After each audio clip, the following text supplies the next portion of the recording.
Success without fulfillment is the ultimate failure. Like, success is getting what you want. Fulfillment is living what you're made for. Fulfillment and success, they're not even the same universe. People ask me all the time, what does it take to be happy? And I always tell them it's really simple. One word, progress. Progress equals happiness. If you keep growing, you're gonna feel alive. And if you keep growing, you're gonna have more to give. It doesn't matter how many statues, Oscars they give you, or Emmys, or how much money you have in the bank. We've all seen people have all those things, and I get the phone call because they're depressed, or somebody commits suicide in that area. It's really an inner game, and I think that's what's missing for us today. Everybody's focusing on the outside world, and hell, there's a lot of things in the outside world you'll never be able to control. You can influence, but you can't control it. This, your mind, your emotions, your body, you have 100% control over what you do with these things, and that's where the game is won. Win the inner game, then you win the outer game. But a lot of people spent their life trying to win the outer game, they won, and they're miserable. Someone can tell you your whole life you're a piece of crap, but you can say, screw you, read between the lines, and make your life work. Someone can tell you your whole life you're beautiful, you're intelligent, you're the smartest person in the world, and you don't believe it. Because self-esteem doesn't come from what people say about you. Self-esteem is earned within yourself. It's esteem for yourself, which only comes by doing things that are incredibly difficult, and then your brain goes, this is who I am. You really gotta figure out what you're made for, and nobody knows in the beginning. So you start where you are and you do what's in front of you, do what's next, and you keep growing until you start to discover, hey, this is my real passion. So identity is the number one thing I work to change with people, to expand it. Expand your own sense of who you really are and what you're capable of. And the mindset has to be destroy any limitation and move forward, move forward, move forward. I think passion is the genesis of genius. If you've got enough passion, you're gonna find answers nobody else does, but most people run out of fuel, meaning they get tired, they get exhausted, they get burnt out, they get the law of familiarity. They're around something so much they take it a little bit for granted. And I've managed to see something in myself that I found in every great leader that I've ever respected, and that is, I value intelligence immensely, but I know really smart people can't fight their way out of a paper bag pragmatically, right? What I see as the one common denominator of people that are successful over a lifetime is the sustained hunger. Hunger is the number one factor. You need to be good at pattern recognition, and that's what gets somebody strong at anything. I mean, you look at, why is Amazon doing so well? He realized one pattern was valued over anything else, convenience, right? If you look at Tom Brady, a friend of mine, he's got pattern recognition like nobody else at 43 years old. He's able to do things no one dreamed could be done. He's got more Super Bowl rings than any team. See, what do they see that none of us see? What's the pattern? Then you gotta learn pattern utilization. It's one thing to see it, it's another thing to use it. And then if you're good after a while, you get to pattern creation. It's like if you learn to play the piano, most people play other people's music, and then there's a point you've learned so much that you're able to create. It really comes down to anyone can learn anything if it's important enough to you. So it's like my drive is not just for me. That wouldn't be enough because it's easy to meet your own needs. It's not that difficult.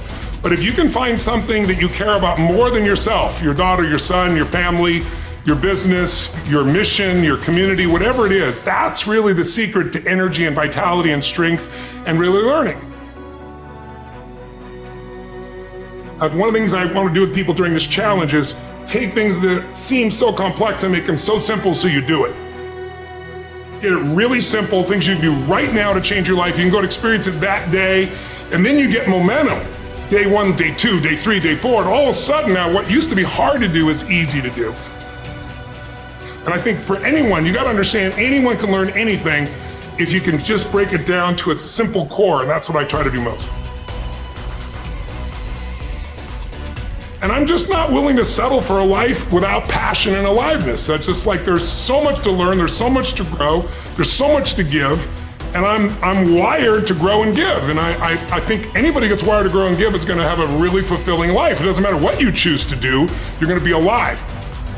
A year ago, people thought we were coming out of, we got vaccines now, and we're coming out of COVID, and it's going to be all over now. People are excited.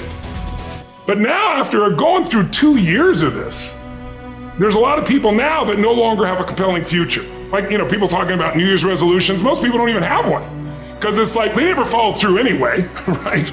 But at least they had something to look forward to. They're starting to get into learned helplessness. Learned helplessness is when something is so bad over and over again, you start thinking the problem's permanent. No problem is permanent. Or you start thinking the problem's pervasive because I haven't handled my finances, my whole world's over. Or because my relationship's bad, my whole world's over. Your life is bigger than that. My goal right now is to shake that up for people. People need a new perspective, and you can't do it by just sitting and thinking. You gotta move your body. You gotta change your energy and your focus. But if I get you into a higher state of being, mentally, emotionally, physically, then all of a sudden you start remembering who you are and you start coming up with answers that you never even thought were possible before. The idea of remembering who you are is something incredibly powerful. There was a Batman cartoon where he gets amnesia and he gets put in like a camp, basically, a work camp, and he can't get out. And he feels stuck and weak and, afraid. And then something happens, I don't remember what, triggers his memory. And he remembers that he's Batman. Just in remembering that he's Batman, he then takes the actions to fight his way out. And look, I know it's a cartoon, but that has always resonated with me. And whenever I'm feeling anxious about something, I always tell myself, remember who you are. But you're really talking about the most important concept in lasting change, identity. We all define ourselves in certain ways. So you start where you are and you do what's in front of you, do what's next, and you keep growing until you start to discover, hey, this is my real passion. And it can change. People go for 5, 6, 7 years and then they usually question their business, their career, their body, their relationships. And then one of two things happens. They change direction and feel renewed, or they go, no, I got a great deal here. What the hell's wrong with me? And they recommit and they get stronger. But that's life. And if you don't grow, I don't give a damn how much you got going for you, you're going to be miserable. I think as early on I realized that, one of the things you have to understand about life is everything changes and everything ends. And that kind of sounds heavy on the front end, but it's a truth. If everything changes and everything ends, number one, it should make you appreciate what you have right now. And then my view is what's next is always better. If I make it so, it's my job to make it so. And I think that's how we have to navigate. But most of us have been conditioned not to take a risk. People ask me all the time, what does it take to be happy? And I always tell them it's really simple. One word, progress.